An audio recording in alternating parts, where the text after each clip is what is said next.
Hello friends, मेरे channel में आपका स्वागत है। फ्रेंड्स, हम इससे पहली क्लासेस में फंडामेंटल राइट पढ़े थे, उसी को कंटिन्यू करते हैं और आगे बचे हुए हम फंडामेंटल राइट मौलिक अधिकारों को पढ़ते हैं। तो friends, let's start.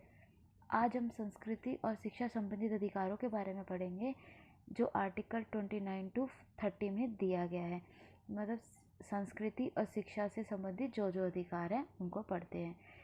Article 29A का अल्पसंख्यक वर्गों के हितों का संरक्षण में जो अल्पसंख्यक वर्ग है उनके हितों के संरक्षण के बारे में बताता है। आर्टिकल 29 का भारत के प्रत्येक नागरिक को जिसकी अपनी विशेष भाषा, लिपि या संस्कृति है उसे बनाए रखने का अधिकार है। मीन्स भारत के प्रत्येक व्यक्ति को जिसकी अपनी लिपि है, संस्कृति है, उसको वो बनाए रख सकता है, उसका अधिकार उसे प्राप्त है।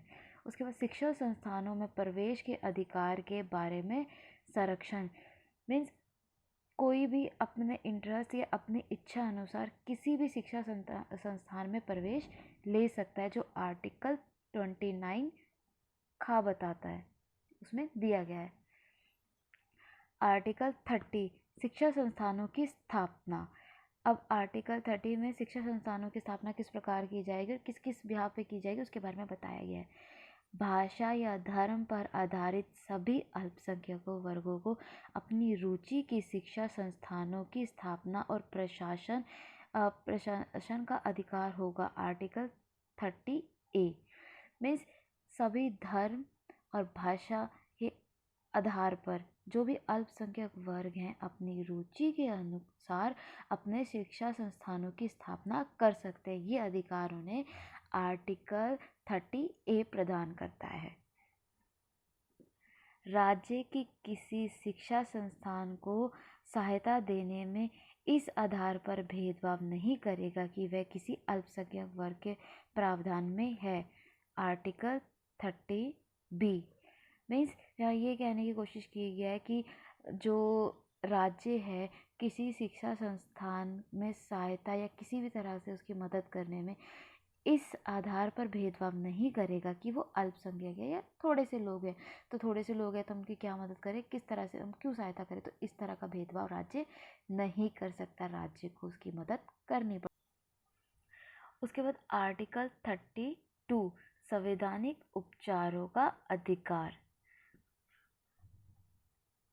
संवैधानिक उपचारों का अधिकार है वो भारतीय संविधान की हृदय और आत्मा है, क्योंकि ये मौलिक अधिकार बाकी सभी अधिकारों का उपचार करता है। मीन्स अगर उनको कोई क्षति पहुंचाता है तो ये उसको प्रोटेक्ट करता है एक तरीके से।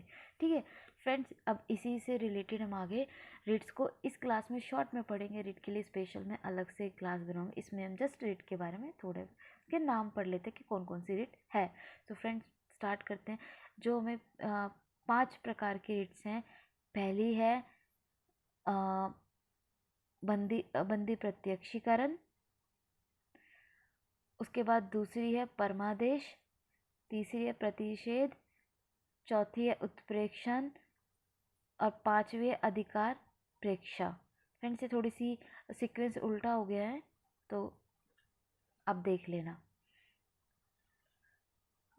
इसके बाद हम फ्रेंड्स आगे हम पढ़ते हैं चैप्टर 17 संवैधानिक उपचारों के अधिकार के बारे में, जो आर्टिकल 33 से 35 तक में है।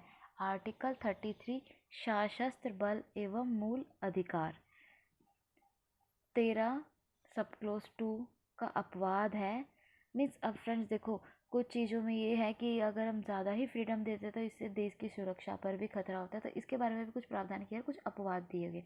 जिस प्रकार है संसद को शक्ति विशिष्ट वर्ग विशिष्ट प्रयोजन मूल अधिकारों पर रोक लगा सकती है। मीन्स संसद उसे लगता है कि किसी विशिष्ट प्रयोजन या किसी मूल अधिकार पर किसी तरह से क्षति पहुंच रही है तो उसे ये शक्ति है कि वो उस पर रोक लगा सकती है। ये 13(2) के अपवाद हैं। 13 सब क्लोज 2 फॉर आगे हम पढ़ते हैं सशस्त्र बलों के सदस्य, अर्धसैनिक बल, लोक व्यवस्था पुलिस, IBP। इन सब की अगर सुरक्षा पर किसी तरह का नुकसान या संसद को लगता है गोपनीयता बनाए रखनी है या किसी तरह से क्षति हो रही है, तो इन सब को प्रोटेक्ट करने के लिए ये शक्ति प्राप्त है कि वहाँ रोक लगाई सकती है। यहाँ हम मौलिक अधिकारों का हवाला देके इस चीज़ पे नहीं ऑब्जेक्शन उठा सकते। इनमें मौलिक अधिकारों को सीमित करने के लिए अनुशासन एवं समुचित कार्य हो सके संसद विधि बना सकती है। मीन्स इसमें जो मौलिक अधिकार है वो सीमित कर दिए जाते हैं ताकि अनुशासन और गोपनीयता और समुचित कार्य हो सके, क्योंकि सैनिक सशस्त्र बल है उसकी गोपनीयता बनाए रखना देश की सुरक्षा के लिए बहुत ज़रूरी अहम फैसला है, जिसके लिए वहाँ कोई आर्मी ऑफिसर या कोई भी इस बिहाफ पे खड़ा नहीं हो सकता कि मुझे फ्रीडम है या मुझे स्वतंत्रता है, मैं इस बाउंडेशन में नहीं रह सकता या मेरे साथ इस तरह का सलूक करा जा रहा है या मैं तो जो भी मुझे सीक्रेट पता है मैं बता दूंगा, ये सब सिर्फ क्योंकि राइट टू फ्रीडम है। या अगर हम कह दें कि हमें इस डिपार्टमेंट की खुफिया जानकारी लेनी है तो वो हम नहीं ले सकते, वो हमारे सशस्त्र बलों के सदस्यों या उनकी गोपनीयता को हानि पहुंचाता है, नुकसान पहुंचाता है। तो आर्टिकल 34 मार्शल लॉ एवं मूल अधिकार। मार्शल लॉ जो है वित्तीय सैन्य कानून भी हम उसे कह सकते हैं। मार्शल लॉ के समय सैन्य अधिकार द्वारा दिए गए आदेशों या दंडों को संसद विधि बनाकर वैध कर सकती है या क्षतिपूर्ति अधिकार है। मीन्स मार्शल लॉ के टाइम पर जो अगर किसी देश में आर्टिकल 34 के अंडर सैनिक शक्ति या मार्शल लॉ या सैनिक अधिकार में वहाँ की पावर आ गई है या सैनिक बल लागू कर दिया गया है, तो उस पर जो अधिकार या जो उस टाइम नियम बनाए गए हैं उनको संसद विधि बनाकर वैध भी कर सकती है। सेना सामान्य प्रशासन सैन्य प्रशासन में मार्शल लॉ मतलब सेना का प्रशासन, सैन्य की जो कार्य प्रणाली एक तरीके से लगा लो, उस टाइम जो भी कार्य करेगी सेना करेगी, सब कुछ उसके हाथ में आ जाएगा। मार्शल लॉ लागू होने पर एफ आर फंडामेंटल राइट सीमित हो सकते हैं।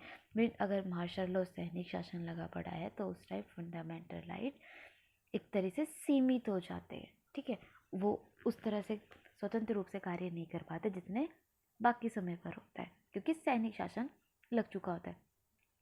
आर्टिकल 35 संसद को शक्ति दंड विहित करने की शक्ति जो 17, 23 और 16 3 सब क्लोज 3 में दी गई है। आगे फ्रेंड्स हम मार्शल लॉ और राष्ट्रीय आपातकाल में डिफरेंट पढ़ेंगे कि इन दोनों में क्या अलग अलग है या क्या डिफरेंट है। फर्स्ट है सिर्फ फंडामेंटल राइट प्रभावित होते हैं मार्शल लॉ के टाइम। राष्ट्रीय आपातकाल के टाइम फंडामेंटल राइट प्लस केंद्र राज्य संबंध प्लस राजस्व वितरण भी प्रभावित हो जाता है। मीन्स यहाँ तो सिर्फ फंडामेंटल राइट प्रभावित हो रहे हैं, यहाँ राजस्व भी और केंद्र राज्य संबंध भी प्रभावित होते हैं। सेकंड है कानून व्यवस्था बिगड़ने पर लगाया जा सकता है। मीन्स अगर किसी राज्य में ऐसा लगता है कि कानून व्यवस्था बिगड़ गई है या स्थिति बहुत ज़्यादा खराब हो गई है तो उस जगह पर मार्शल लॉ या सैनिक शासन लगा दिया जाता है। इसी तरह राष्ट्रीय आपातकाल आर्टिकल 352 के आधार पर युद्ध या बाहरी आक्रमण या शासक विद्रोह की स्थिति में ही लगाया जाता है। उसके बाद थर्ड है संविधान में स्पष्ट प्रावधान नहीं है। मीन्स संविधान में मार्शल लॉ के लिए कोई स्पष्ट प्रावधान नहीं है। मीन्स कोई विधि या प्रॉपर तरीके से ऐसे मार्शल लॉ लगेगा या ऐसे नहीं लगेगा, वो सब एक प्रॉपर स्पष्ट प्रावधान नहीं दिया गया। संविधान में स्पष्ट प्रावधान है। राष्ट्रीय आपातकाल के बारे में संविधान में स्पष्ट प्रावधान दिया गया है। इसको प्रदेश के किसी भाग में लगाया जा सकता है। मीन्स किसी भी पर्टिकुलर एरिया में लगाया जा सकता है। इसे पूरे देश में या किसी भाग में, इसे पूरे देश में या किसी भाग पर लगाया जा सकता है राष्ट्रीय आपातकाल को। सरकार प्लस सामान्य कानून न्याय प्रक्रिया या न्याय स्थगित हो जाता है मार्शल लॉ के समय पर। इसी प्रकार राष्ट्रीय आपातकाल के समय सरकार प्लस न्यायालय चालू रहते हैं। मीन्स सरकार भी कार्य करती है और न्यायालय भी चालू रहते हैं। इस समय न्याय प्रक्रिया स्थगित हो जाती है, वह सरकार भी रुक जाती है, वह सामान्य जो कानून है वो भी एक तरह से बाउंड हो जाते हैं। सो फ्रेंड्स, हमारे फंडामेंटल राइट्स जो भी थे सारे के सारे वो हमारे हो चुके हैं। अगली क्लास में हम राज्य के नीति निर्देश तत्व के बारे में पढ़ेंगे, जो आर्टिकल 36 से 51 में दिया गया भाग 4। सो फ्रेंड्स, आई होप आपको मेरा लेक्चर पसंद आएगा। So thank you so much.